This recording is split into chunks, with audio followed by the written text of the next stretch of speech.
Números, o capítulo é o de número 7.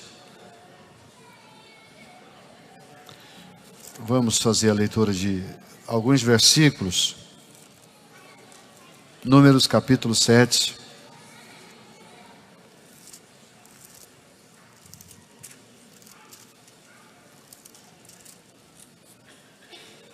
Versículo de número 1 a seguir. Abra sua Bíblia e acompanhe comigo a leitura desse texto.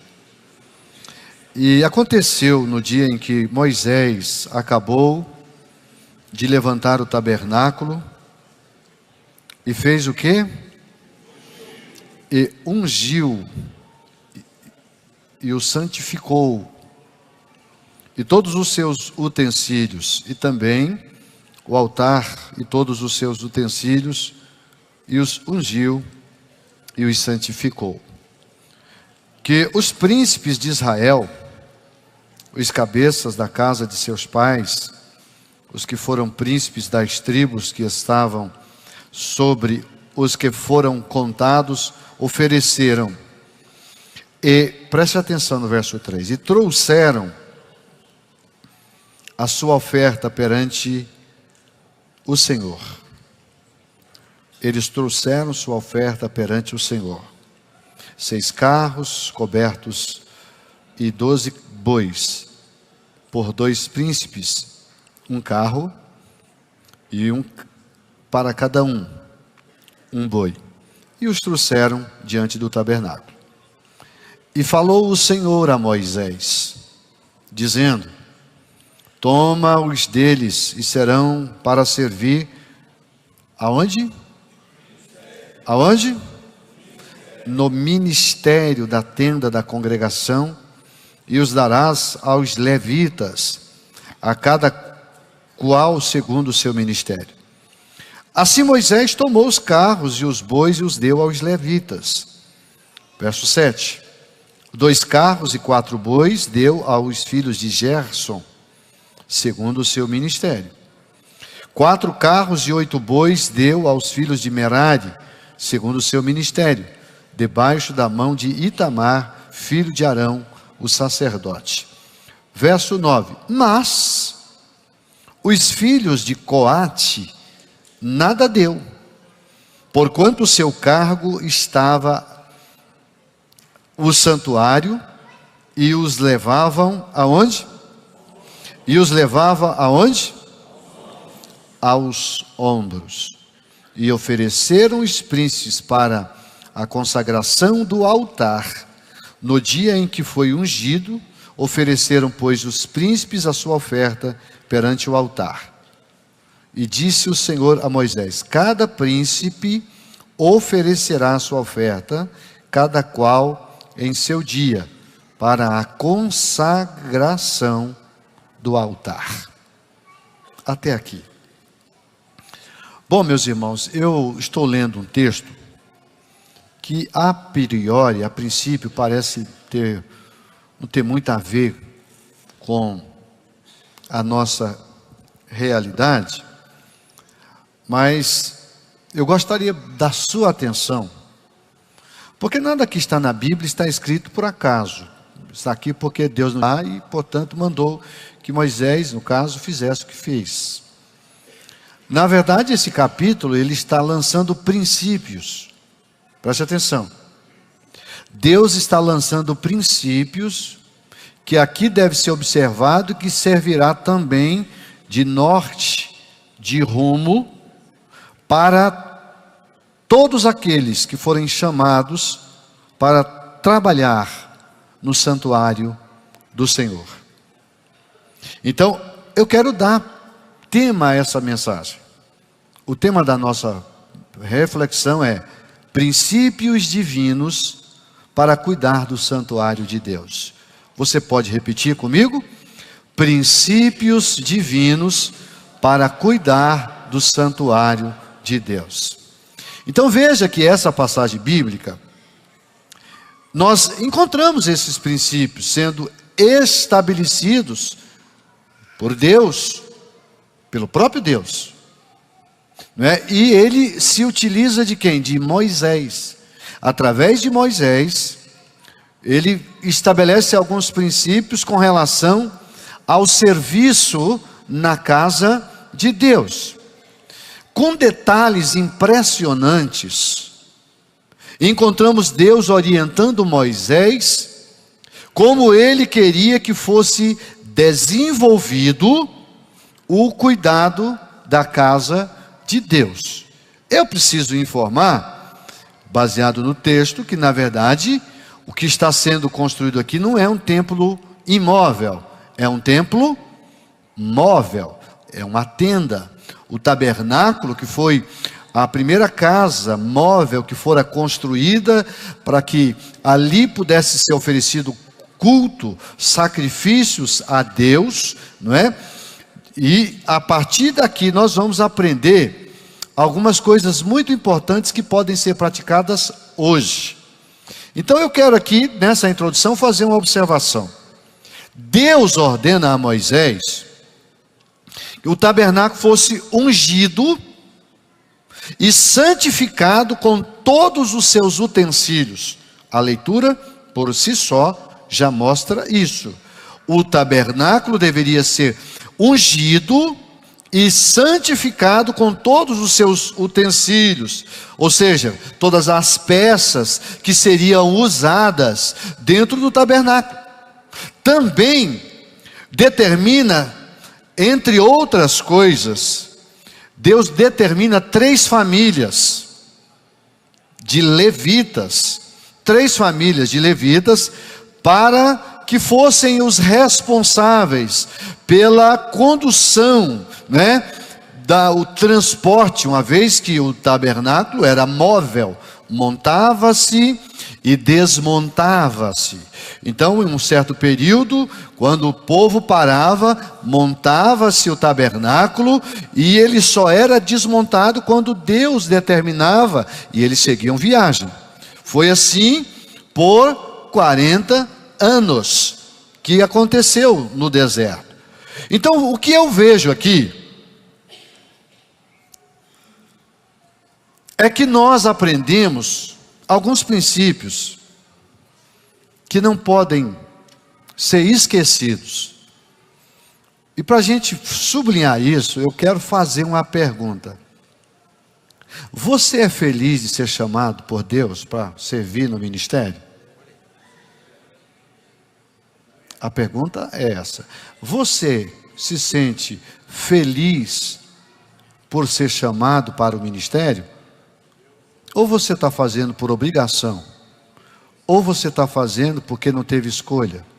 Ou você não está fazendo porque Deus determinou, mas para você é um peso, para você é uma coisa muito difícil. Eu gostaria nessa noite de mostrar a você que não tem coisa melhor do que você servir a Deus, aleluia, servir a Deus e servir a Deus com alegria, sabendo que mesmo que a gente faça o nosso melhor, por mais que você se empenhe, por mais que você apresente resultados, isso é muito pouco perto do que o nosso Deus dá para nós todos os seus santos dias. Veja que o povo está saindo de um lugar onde eles eram escravos, está indo para uma terra prometida, e nessa trajetória, Deus estabelece regras para que fizesse uma casa, e que essa casa fosse casa de adoração, e ali haveria de ter sacrifícios. E aí Deus faz o seguinte: olha, vocês vão escolher a família a família de Gerson, Deus dando ordem, pastor Vicente, para Moisés. Separa para mim a família do Gerson, separa para mim a família de Merari, e separa para mim a família dos filhos de Coate. Ou seja, os gersonitas, os meraritas e os coatitas foram selecionados entre... há o texto que mostra que havia mais de 8.000 levitas. E que haveriam de intercalar, né? E você pensa, é gente demais. Pois é, mas pensa no tanto de sacrifício que eles também faziam. Porque eram centenas de milhares de pessoas, e todos dependiam deles para fazer seu sacrifício, era diferente. Então eles trabalhavam. Ser levita naquela época era muito trabalho, e não era um trabalho tão fácil. E aqui o texto que eu li mostra claramente que os filhos de Gerson receberam 2 carros. Quantos carros? E 4 bois. Quantos bois? Então 2 carros com 4 bois. Cada carro sendo puxado por 2 bois. Os filhos de Gerson, eles receberam 2 carros e 4 bois. Para quê, pastor? Para que ao desmontar o tabernáculo,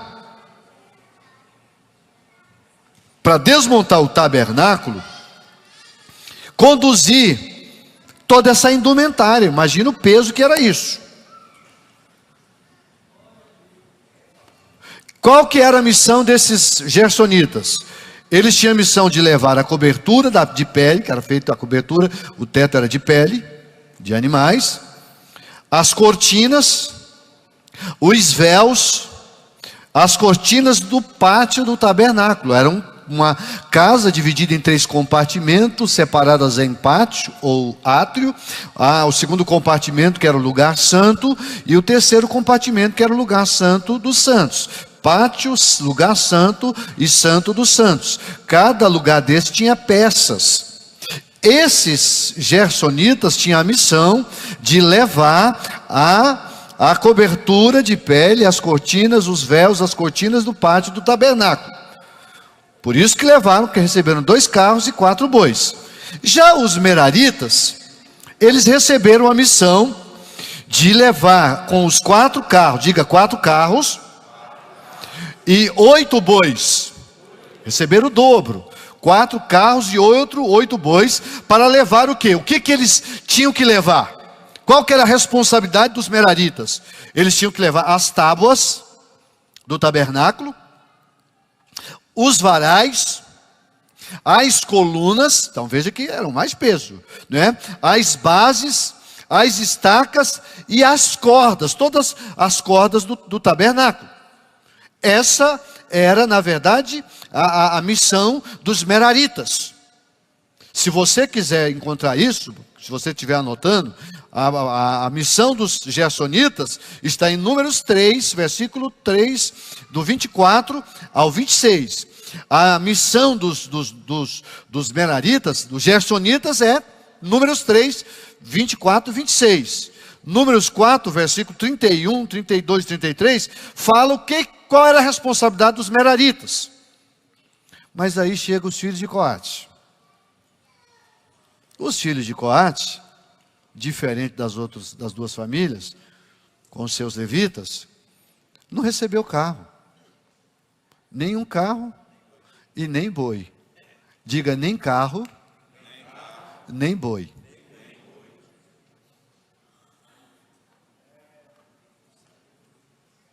Por quê, pastor?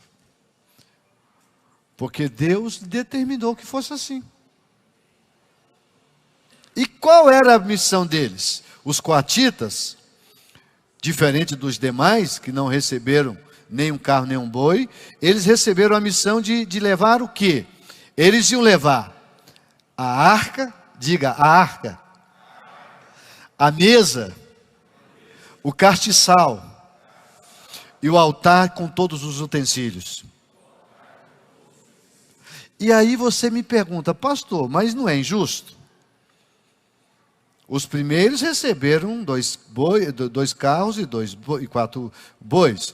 Os segundos receberam 4 carros e 8 bois. Agora isso aqui, os coatitas não receberam nada? É justamente isso. E aqui eu começo a aprender que servir a Deus apesar da gente fazer com graça, com gozo, com alegria, precisa ser assim se você quiser ver resultado, viu? Porque Deus não pode abençoar um obreiro, não pode abençoar uma pessoa que se joga na obra e faz de qualquer maneira, que não se empenha, que não tem entusiasmo. Aliás, eu quero dizer que nós somos do tamanho do nosso ânimo.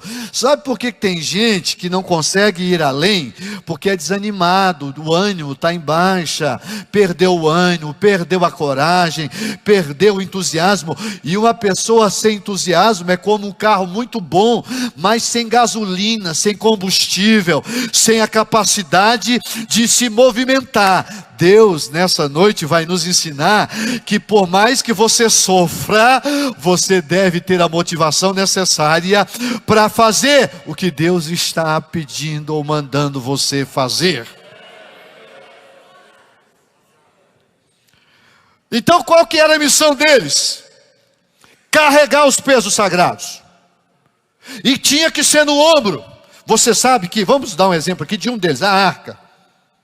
A arca, ela era uma caixa de madeira, não é? Uma madeira nobre, não é? Acácia, não é? E toda revestida de ouro. Imagina uma caixa revestida de ouro. Era levinha? Não era, apesar que ela não era tão grande, né?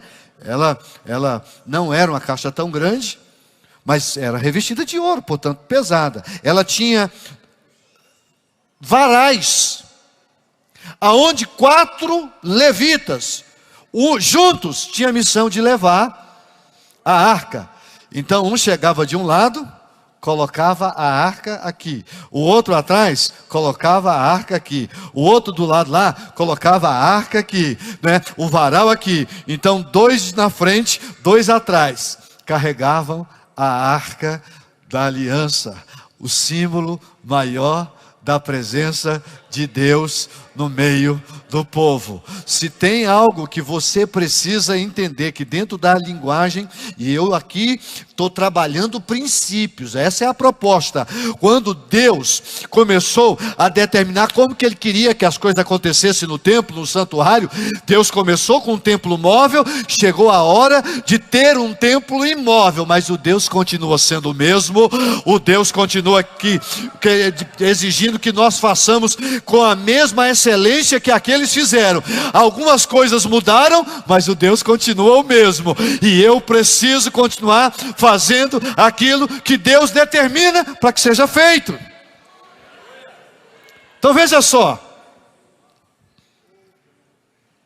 muito embora eles não ganhassem ou não tivessem pego carros, nem bois, eles tinham um privilégio, porque eles carregavam o que tinha de mais sagrado dentro da liturgia do culto antigo. Você tem ideia do que é carregar a arca do Senhor? Você ser portador da presença do Senhor. Você carregar a presença do Senhor, porque ali era símbolo, mas era o mais dos poderosos símbolos que o povo de Israel precisou observar, com regras pesadíssimas, sob pena de quem tocasse sem permissão morresse, sob pena de ser punido quem se aproximasse sem a permissão de Deus. A arca era o que tinha de mais especial. E aqui, irmão, eu quero já começar a dizer o seguinte, que no ministério nem todos nós recebemos a mesma missão. Todos nós temos que fazer algo para Deus. Uns faz de uma forma, outros faz de outra. O que você tem que fazer, talvez não é eu que vá fazer, mas tem coisa que eu vou fazer, que também não é você que vai fazer. O que eu e você precisa descobrir é o que eu preciso fazer na casa e na causa do Senhor, porque se eu aprender e descobrir, eu vou fazer com excelência e Deus vai ser glorificado através da minha ação. Então, existe alguns que aparentemente, apenas aparentemente, parece que a ação dele é mais tranquila, menos problema, menos dificuldade. Mas no reino não tem facilidade, irmão. No reino, todos nós temos que saber que, por menor que pareça ser uma atividade, se você faz para Deus, você está fazendo e Deus vai receber, e Ele a seu tempo vai lhe abençoar pela sua atitude. Mas sabe o que eu aprendi aqui, pastor Renato Júnior?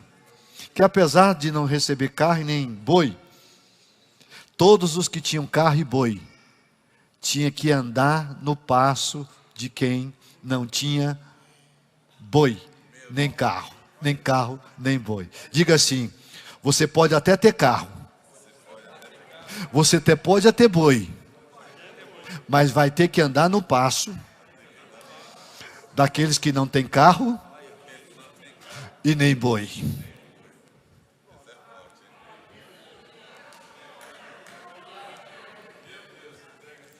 Alemar surianda nebe suricanda labaçaias. Aleluias. Quer ver isso? Eu vou provar. Números 10, versículo de número 33. Você pode até ter um carrão aí, entendeu? Um boizão, mas vai ter que andar no passo dos coatitas, vai ter que andar no passo daqueles que estão na frente. Olha só, versículo de número, capítulo 10, versículo de número 33, diz assim, ó: assim, partiram do monte do Senhor, caminho de quantos dias? 3 dias, e o que aconteceu? E a arca do concerto do Senhor, carregada nos ombros pelos coatitas, aleluia, caminhou diante deles, caminho de 3 dias, para lhe buscar lugar de descanso. E a nuvem do Senhor ia sobre eles de dia, quando partiam do arraial. Era pois que partindo, olha aqui, olha o versículo. Era pois que partindo, quem? A arca. Moisés dizia: levanta-te, Senhor, e dissipados sejam os teus inimigos, e fuja diante de ti os aborrecedores. E pausando ela, dizia: volta-te, ó Senhor, para os muitos milhares de Israel. Ou seja, o povo caminhava no passo dos coatitas, no passo dos levitas que levavam a arca. Lá estava a arca, lá estavam os coatitas caminhando, e o povo atrás, andando. Por quê? Porque quando Deus te chama para você ser um coatita, quando Deus chama para ser um carregador dos pesos sagrados, você pode até machucar seu ombro, pode até em alguns momentos sofrer, mas pode ter certeza que Deus vai te honrar, Deus vai te glorificar, Deus vai te dar, acima de tudo, aquilo que você precisa para chegar do outro lado, cantando o hino da vitória. Isso é, se você se comportar como de fato deve se comportar um verdadeiro levita. Então, quando eu estava estudando isso aqui, pastor José Aparecido, Deus me fez entender uma coisa aqui, que tem muitas pessoas hoje equivocadas. Servir a Deus não é para você receber. Servir a Deus é para você oferecer. E aqui eu não tenho tempo, porque isso aqui dava uma mensagem, só isso aqui. Eu fiz questão. Deus disse o seguinte, pastor Júnior: eu quero que cada representante de cada tribo vai escolher uma pessoa que vai representar os demais, e todos terão que trazer uma oferta para mim. E se Deus foi tão meticuloso, que das 12 tribos, se você pegar do capítulo 7, a partir do versículo, vamos voltar para número 7. Se você pegar do versículo de número, a partir, eu li até o 11, né? Então, disse o Senhor a Moisés: cada príncipe oferecerá a sua oferta cada qual em seu dia, para a consagração do altar. Você acha que cuidar do altar do Senhor é coisa simples? Cuidar do altar é para você ter benefício e privilégio? Não. Antes de você cuidar do altar, você precisa trazer para o altar, você precisa oferecer ao altar. E pode observar, o que Deus pede para o primeiro, pede para o segundo, pede para o terceiro, pede para o quarto. A única coisa que Ele determinou é o seguinte: o primeiro dia, quem é responsável? São os filhos de Judá. O segundo dia, quem são responsáveis? Os filhos de Isacar. Terceiro dia, os filhos de Zebulon. Quarto dia, os filhos de Rúben. Quinto dia, de Simeão. Sexto dia, de Gade. Sétimo dia, de Efraim. Oitavo dia, de Manassés. Nono dia, de Benjamim. Décimo dia, de Dan. 11º dia, os filhos de Assé. 12º dia, os filhos de Naftali. E o que tinha que trazer? Eu vou ler um e você vai ver se repetir em todos os demais. Vamos ler. Primeiro versículo, versículo 2 diz assim, ó: o que, pois, no primeiro dia ofereceu a sua oferta foi Naasson. Tem inclusive a determinação em cada sessão aqui, o nome. Naasson, filho de Abinadab. Pela tribo de quê? Tribo de Judá. E a sua oferta foi prato de prata. Digo prato de prata. Eu quero que você diga com pentecostal: prato de prata. Segura aí, ó. Primeira oferta que eles tinham que trazer era um prato de prata. Mas junto com o prato de prata também tinha que trazer uma bacia. Uma bacia de prata. Diga, bacia de prata. Junto com o prato e a bacia também tinha que trazer. E aí tem até os pesos, ó. Traz a bacia de prata de peso de 70 ciclos, segundo o ciclo do santuário. Para você ter uma ideia, um ciclo, né, era aproximadamente 11,4 gramas. Então, eu poderia até fazer a conta aqui, mas no final tem a conta total do que eles tinham que apresentar para santificar e ungir o altar e o tabernáculo. Então, além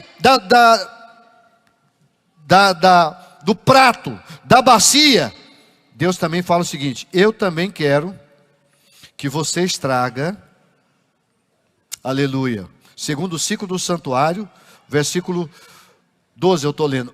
Ambos cheios de quê? Flor de farinha. O que tinha que ter no prato de prata e na bacia de prata? Tinha que ter o quê? Flor de farinha amassada com azeite para oferta de manjares. E também precisa trazer uma taça de 10 ciclos de ouro. Taça de ouro. Diga, taça de ouro. Se você está pensando que você vai receber uma taça de ouro, você tem que oferecer uma taça de ouro. Eu queria que você dissesse para o seu irmão: ao invés de você receber uma taça, você vai oferecer uma taça de ouro. Quer servir? Traga a taça de ouro. Taça de ouro. E além da taça de ouro, de 10 ciclos de ouro, viu? Ela precisa estar o quê? Cheia de incenso. Eu acho que você já começou a pegar, né? Quem é bom de Bíblia já começou a pegar. Você também vai trazer um novilho, um carneiro, um cordeiro de um ano para holocausto, um bode para expiação do pecado. Para sacrifício pacífico, 2 bois, 5 carneiros, 5 bodes, 5 cordeiros de um ano. Essa foi a oferta de Naasson, filho de Abinadab. Olhe para cá, eu vou tentar explicar isso aqui, contextualizando. Vamos contextualizar isso. Os utensílios, prato de prata e bacia de prata, precisava estar cheio de flor de farinha. A taça de ouro precisava estar cheia de incenso. E além da farinha, do incenso, também tinha o azeite. Pegava a farinha, pegava o incenso, pegava o azeite e misturava. E isso era oferecido no altar ao Deus que ele servia. O que é isso aqui, irmão?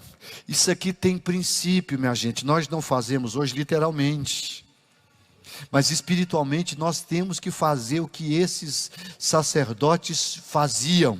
O que isso aqui me ensina? Aleluia! Quando você fala de flor de farinha, você está falando daquilo que nós precisamos ter. O que alimenta? A flor de farinha, a farinha serve para quê? Serve para quê? Ela serve para alimentar. Aqui está a flor de farinha que um obreiro precisa ter na sua vida. Se você querer cuidar do santuário do Senhor, sem aprender esse princípio, que a minha vida, a sua vida, a nossa vida, ela tem que ter flor de farinha, e a flor de farinha é a palavra. Essa flor, ela mata a fome, ela alimenta, ela sacia. Eu quero que você levante a sua mão e dá o melhor grito de glória pela flor da farinha que Deus está pedindo de você. Mas essa flor de farinha precisa vir acompanhada. Aleluia. Então, primeira coisa, flor de farinha, mais incenso, mais azeite, vai gerar, sabe o quê? Oferta de manjares. Oferta de manjares. E olha que Levíticos explica isso. Existem vários tipos de oferta de manjares. Existe a oferta de manjares que hoje aponta para a Santa Ceia, não podia ter fermento. Existe a oferta de manjares que era oferecida quando o culto era de ação de graça, como nós vamos fazer terça-feira o culto de ação de graça aqui. Também havia a oferta de manjares que está desenhada com as mesmas características de a oferta de manjares. Havia oferta pacífica, oferta de paz, enfim, haviam vários rituais. Mas isso aqui só tinha um propósito. O que isso aqui me ensinar? O que isso me ensina? E você tem que viver. Aqui está falando dos elementos que precisam estar na minha vida, enquanto coatita, enquanto merarita, enquanto gersonita que sou.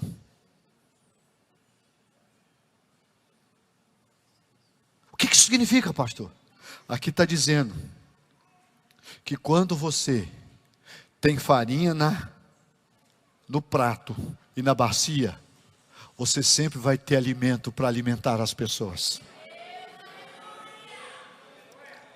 Mas não adianta ter alimento sem unção, porque aqui nós temos azeite, e azeite fala da unção.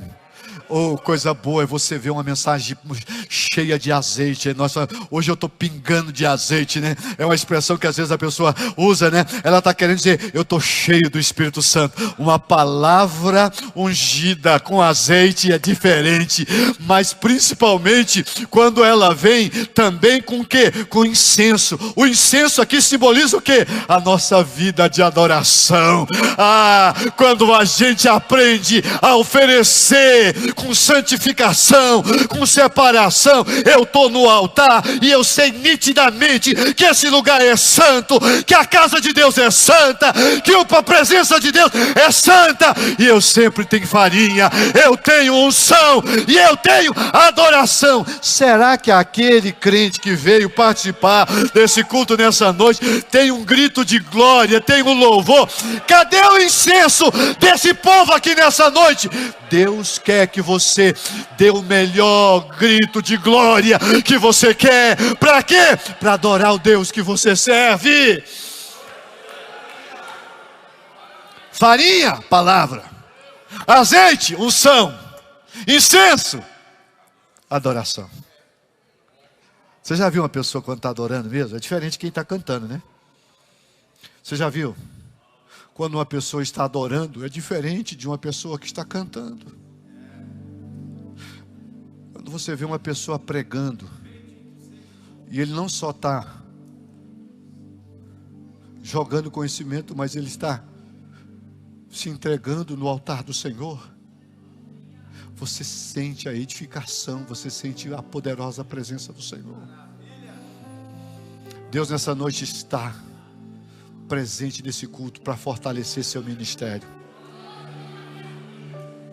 Deus vai dar a você o privilégio de colocar tudo no altar do Senhor, e Ele vai renovar suas forças. para que você possa continuar carregando os pesos sagrados.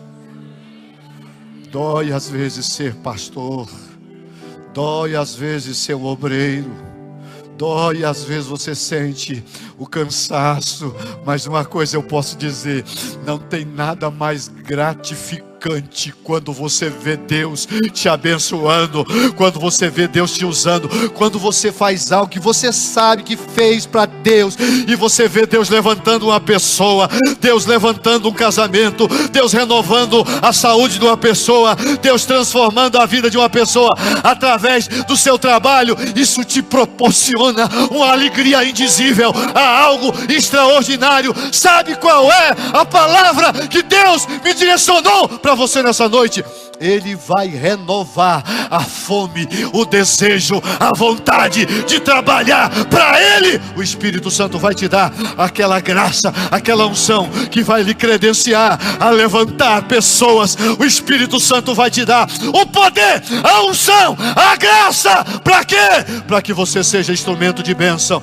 Em nome de Jesus, faça assim, faça assim com a sua mão. Eu quero que você receba isso. Isso é profético. O Espírito Santo está trabalhando aqui nessa noite, para que você possa receber o poder que emana do alto.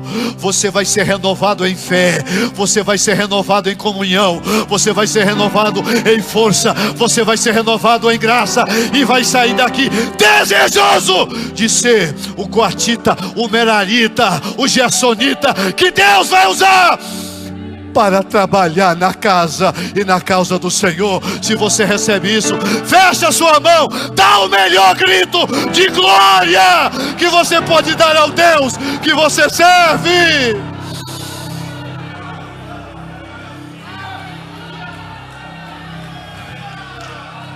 Incenso de Deus, azeite de Deus, farinha de Deus. Mas tem que apresentar, quem tem que apresentar é você.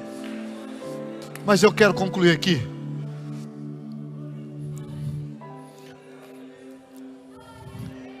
Se você tiver a oportunidade de estudar, irmão, o quanto Deus levava tão sério esse negócio de arca, de altar, mesa dos pães da proposição, todos os itens. Os anos passaram e muita gente começou a esquecer desses princípios que Deus ensinou, porque o povo entrou em declínio. Ficaram muitos anos sem tabernáculo, sem tenda, sem nada, até que Davi assumiu o governo. Só que antes de Davi assumir o governo, antes de Saul, quando Saul estava terminando o tempo dele, a arca do Senhor foi levada, foi tomada à força pelos filisteus, e eles levaram a arca para as terras deles na Filístia. Só tem uma coisa, irmão: esse negócio de arca é uma coisa tão santa, tão pura, tão especial, que ela só faz bem para quem está alinhado com a presença de Deus. Se você não se alinhar à presença de Deus, a presença da arca, ela, ao invés de trazer benefício, ela vai te trazer problema. Para os filisteus trouxe maldição. Vocês sabem que eles sofreram muito. Por quê? Porque levaram a arca do Senhor, colocaram lá no grande templo, pastor Eres, do deus Dagon, né? Aquele Dagonzão lá, aquela grande estátua do deus Dagon, que era o deus dos filisteus. E vieram e colocaram a arca do Senhor bem de frente do grande ídolo Dagon.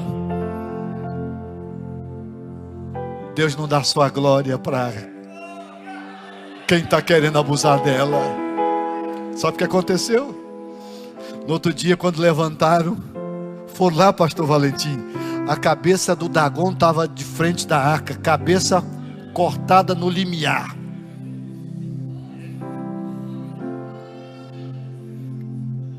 Colocaram a cabeça no lugar. No outro dia, não só a cabeça, como os braços do Dagon estavam cortados. Sabe por quê? não há nada mais poderoso do que a presença de Deus.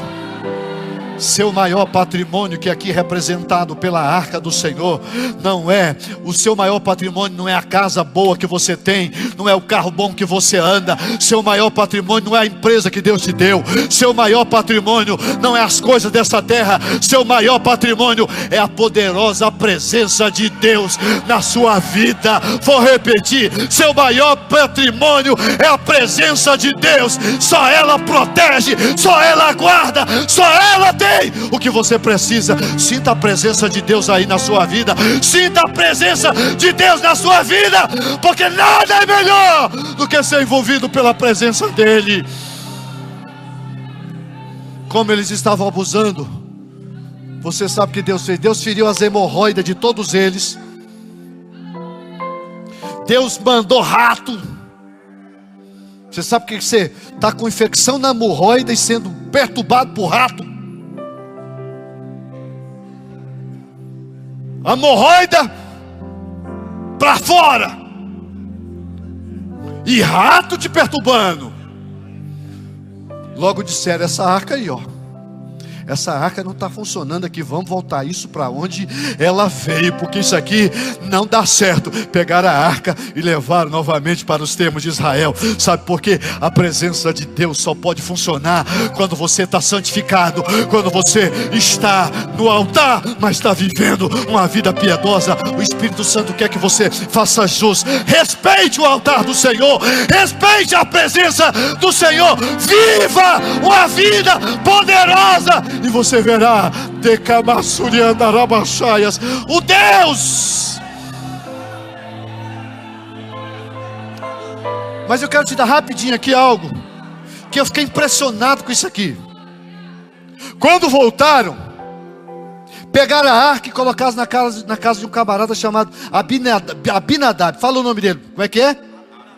Pois é, pegaram a arca, colocaram lá na sala dele. E a Bíblia diz que ficou lá, sabe quantos anos? Vamos lá ler, vamos ler. Vamos lá. Samuel, capítulo de número 1 Samuel, capítulo 7. Isso aqui é muito forte, gente. 1 Samuel, capítulo 7. Capítulo 7.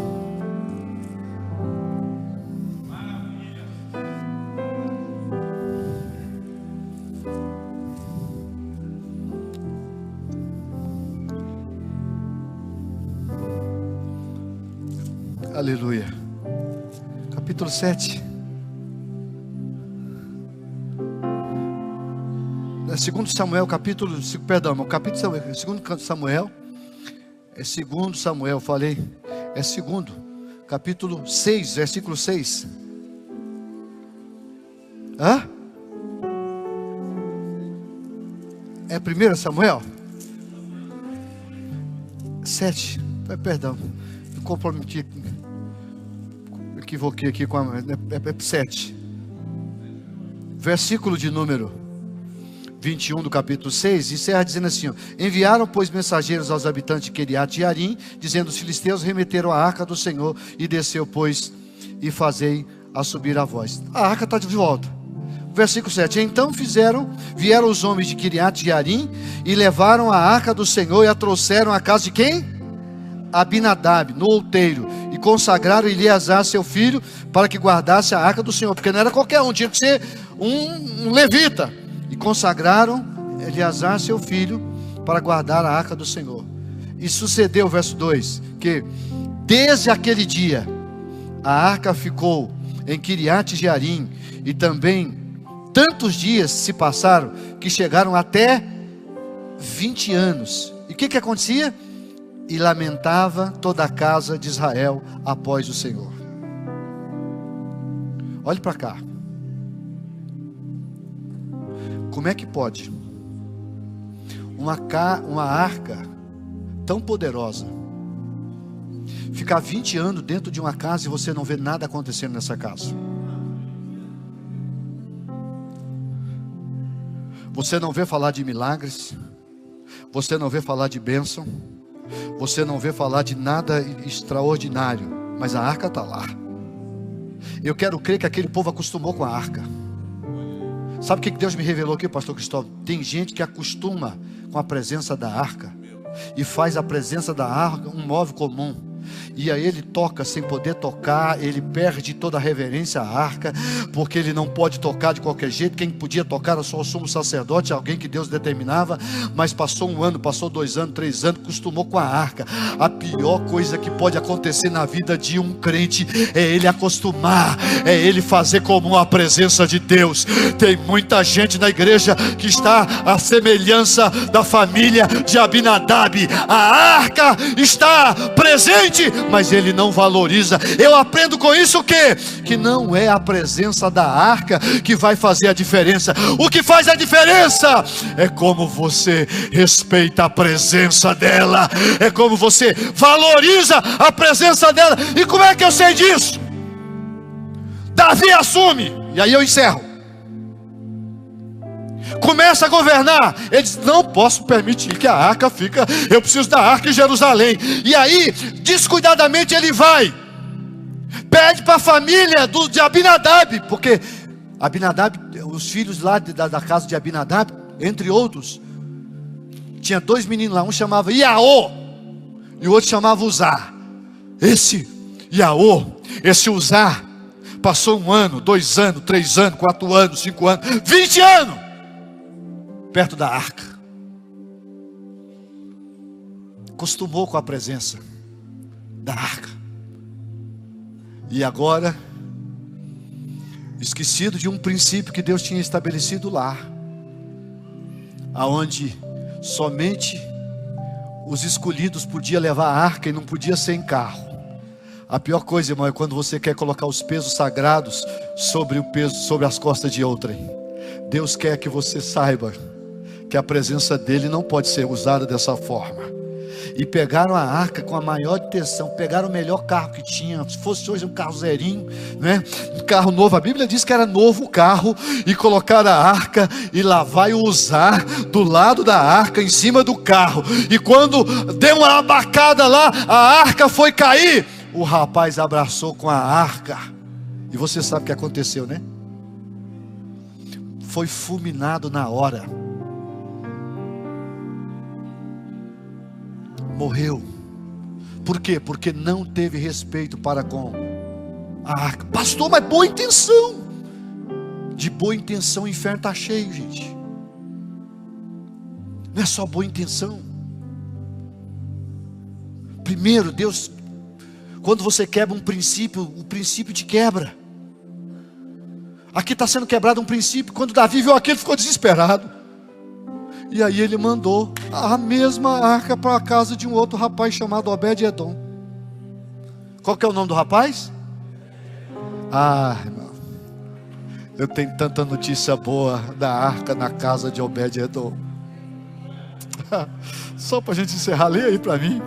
Aleluia. Olha, Obed-edom, vamos ver. Agora é 2 Samuel, né? Agora que é 2 Samuel, capítulo 6, versículo 10. Vamos dar uma olhada. 2 Samuel, né? Capítulo 6. Veja o que vai acontecer aqui, ó. 2 Samuel, capítulo 6, versículo de número 11. E ficou a arca do Senhor em casa de Obed-edom, o geteu. Quantos anos? Quantos? Ah, só 3 meses. 3 meses na casa de Obed-edom. E o que aconteceu? E abençoou o Senhor a Obed-edom e a toda a sua casa. Então avisaram a Davi, dizendo: abençoou o Senhor a casa de Obed-edom e tudo quanto tem, por amor da arca de Deus. Olhe para cá e eu encerro aqui. Por que a mesma arca fica 20 anos numa casa e não acontece nada? E essa mesma arca vai para outra casa e 3 meses é suficiente.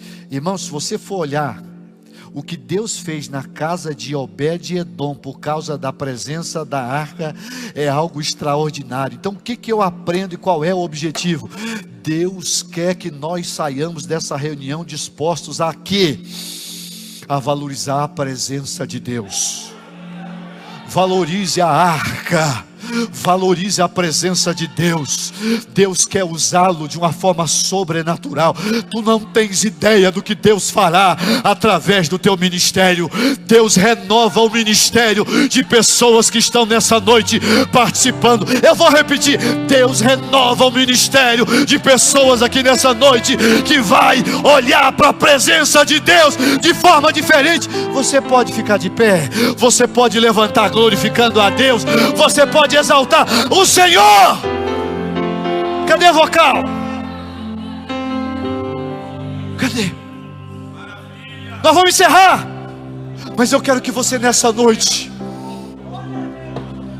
você sinta aquilo que é mais precioso na nossa vida. Será que Deus pode nessa noite blindar-nos com a sua poderosa presença? Se você valorizar a presença do Senhor, se você